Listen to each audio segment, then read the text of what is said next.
ওয়াইজা মাতা, কোন মুসলমান যখন মারা যায় ফাত্তাবিহু, তার জানাজায় যাবেন। জানাজায় যাওয়ার দুইটা অর্থ।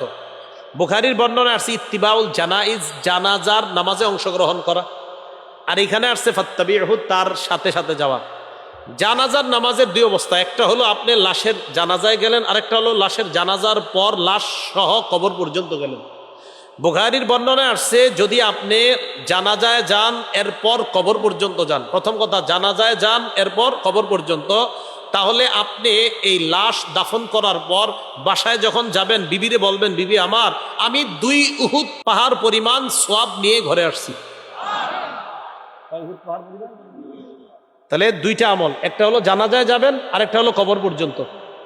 এখন কথা হলো আপনার কাজ আছে যে হুজুর আমি তো কবর পর্যন্ত যেতে পারবো না, আমি শুধু জানাজাটা কোনো মতে পড়ে, আমার গার্মেন্টস আছে, ব্যবসা আছে বা কাজে। নবীজি বলেন যদি শুধু জানাজায় যাও আর কবর পর্যন্ত না যাও, এই শুধু জানাজায় গেলে 1 উহুদ পাহাড় পরিমাণ সওয়াব আল্লাহ তোমাকে দেন।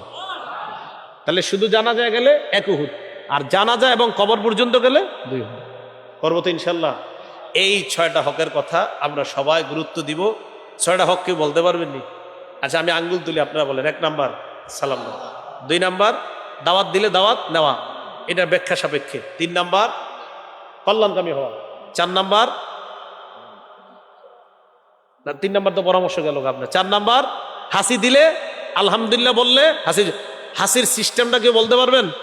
1 নাম্বার হাসি দিলে হাত বা কাপড়, 2 নাম্বার আওয়াজ আসতে, 3 নাম্বার আলহামদুলিল্লাহ বলা, পাশের জন শুনলে ইয়ারহামুকাল্লাহ বলা। আচ্ছা 5 নাম্বার হক অসুস্থ ব্যক্তিকে দেখতে যাওয়া। 6 নাম্বার মনে থাকবে না ইনশাল্লাহ?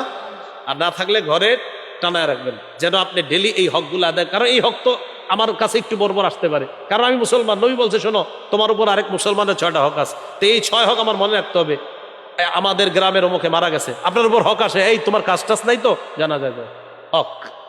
আল্লাহ আমাদের সকলকে এই 6টি হক আমাদের জীবনে যেন বাস্তবায়ন করতে পারি, আল্লাহ তৌফিক দান করেন।